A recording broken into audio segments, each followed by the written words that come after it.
When I was very young, my father's father shot himself in the head, and that was my introduction to suicide.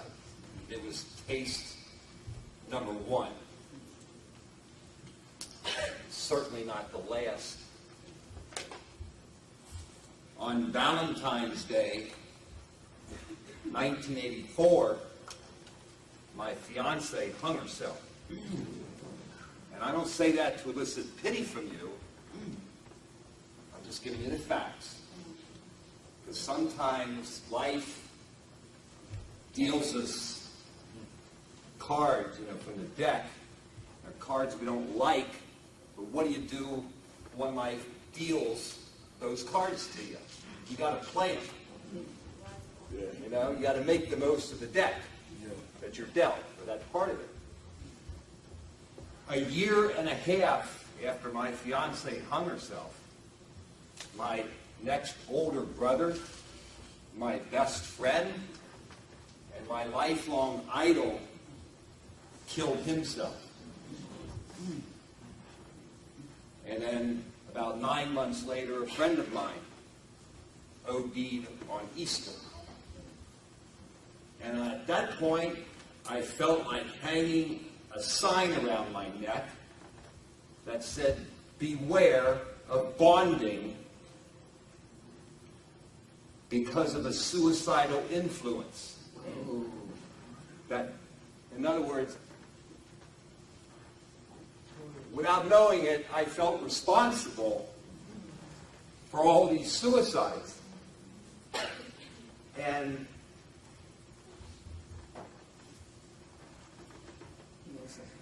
It's okay. It's okay. About 11 weeks ago, it was the Wednesday of the week before Thanksgiving, like the 15th, somewhere in there. It doesn't matter. I finished writing my own 7-page final letter. I spent 3 days writing my suicide note. I mean, I had everything in order. And on Wednesday, about, 6, 7 o'clock in the evening, I looked at my desktop. I had my overdose, 100 pills. I was going to say a laxative. You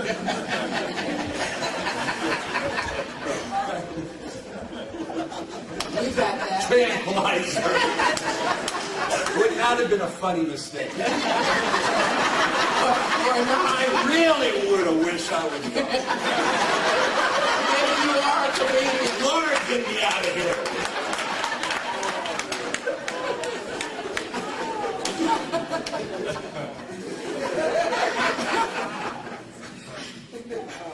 There's cosmic humor. Yes, it is. But I looked at my desktop, and I had my overdose. I had a 7-page final letter sitting there. I got out my living will, which I had made out years ago, that if a living will, and just in case you're not aware of what that is, it's if ever I was in a situation where I was living on a life support unit, that document gives them permission to pull the plug. I don't want to live as a vegetable, if I'm brain damaged, that kind of thing. I had my living will out, sitting on the decks, on my desktop, just in case my suicide attempt failed and I was a vegetable in a hospital on life support. That's sitting there. I had a separate letter from my brother and sister giving them final instructions as to what my bank accounts were, the phone numbers, where they could finish up all my paperwork in about 45 minutes. I mean, what I'm telling you is I had reached a point where I had done everything a person could do up to the point of actually doing it. That's the point I was at. This was Wednesday, about 7 o'clock. The only thing I had left to do was go to the bank on Thursday and withdraw the little money I had out of my savings account, stick that in an envelope, and I was ready. That's all I had to do. Now, it just so happens I have 2 cats. I adopted Gizmo and Sapphire, they're sisters. I adopted them 5 years ago when they were 6 weeks old. And they were like a part of me. And I had thought very seriously about suicide twice before in the last 3 years. But I could never decide whether to take them with me or leave them behind. Neither one was acceptable, because to leave them behind was to abandon what I loved. To take them with me was to kill what I loved. Kill, abandon. Kill, abandon. I couldn't get out of that tennis match in my head. And this time I made the decision. I picked the lesser of the 2 evils for me. I decided I was going to leave them behind. And for the week prior to this Wednesday night, I could not look at my cats in the eye. I couldn't do it. It hurt too much. And then I made the mistake, or should I say, it was a blessing that this Wednesday evening, after I finished everything, the letter, and after avoiding Gizmo and Sapphire, looking them in the eye, I was standing in the door frame of between my kitchen and my office, just looking at my desktop, and Gizmo comes wandering in from the living room and sits down her hind haunches and looks up at me. And I made the mistake, or I was blessed in looking, depending on your perspective, and I looked Gizmo in the eye, and my eyes locked onto hers. And I could not take my eyes off my little angel in her. And I broke down, crying and sobbing and saying, I can't do it. Amen.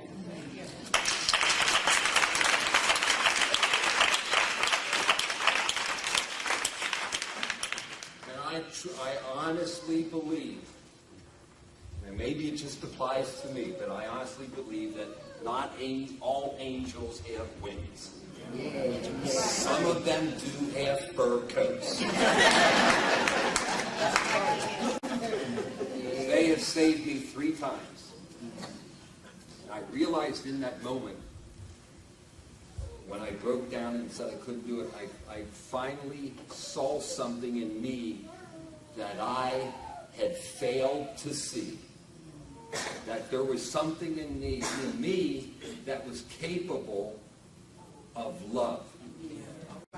And that is what I didn't see. Because what I was wrapped up in is I was busy being the ultimate victim of the world. And I'm telling you, if you're facing issues like I'm talking about, one thing you've got to do is stop playing victim. And what I found out, and it was a terribly painful experience, is that guilt and shame are the pain that we carry around inside of ourselves, and we don't want to feel it. It hurts too bad. It is painful to hate yourself. And guilt, and I didn't know this, but when you tear the covers off and you look guilt in the face, you're looking at a hatred of you. All right. And that's a lesson I've learned. It's self-hatred. Now, what do? Well, I know what I had been doing for about 30 years. I was running as fast as I could away from me because of what I believed I was inside. And I couldn't run fast enough away from myself. I had an addictive personality. I was addicted at different times. I jumped from one addiction to another. Sex, drugs, TV, games, you name, well, not everything, but almost.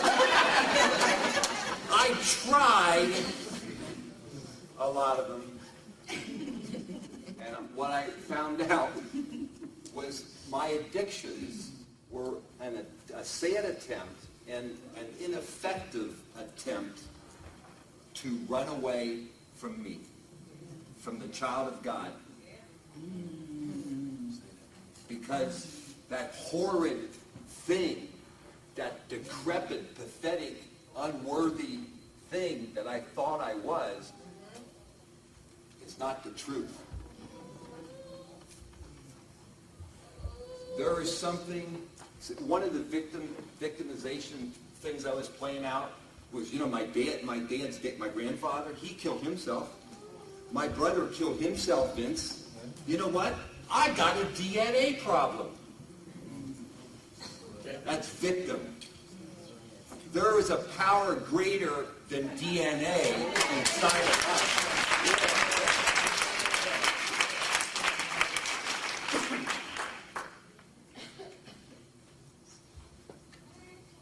I could go on and on, but my message is this. And this is something I wrote in my final letter. If it's possible for you to go through the rest of your life, because this is a commitment I've made to myself, to never lay a guilt trip on another human being. That's a vow I have, because I know what guilt will do. It took me to the canyon, and I had 1 foot over the edge to death. That's what guilt will do. Never shame another person. One of the earliest words I can remember hearing in my life were, shame on you. Shame on you. Think of what those words are saying. John Bradshaw called it soul murder. When we shame ourselves, when we lay guilt trips on ourselves, when we shame others, when we lay guilt on others, we're murdering our souls. We may not be conscious of what we're doing, but from my perspective, and after what I've been through, that's what it is.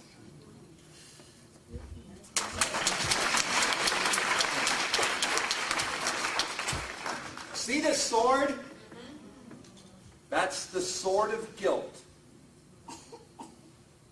that we carry around to slay ourselves and each other. And we use this sword of guilt on ourselves and each other almost every day. And it can be little things.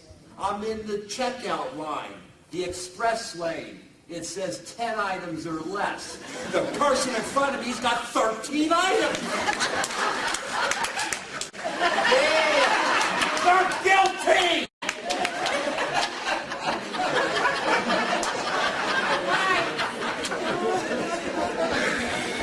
Is it worth it? My day is ruined because somebody had 13 items instead of 10. And they're so damn guilty, I made up the rest of the day.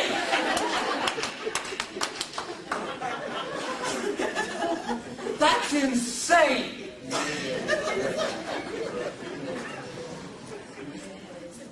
I'm doing something tonight, and I ask you to do this along with me. Put it down.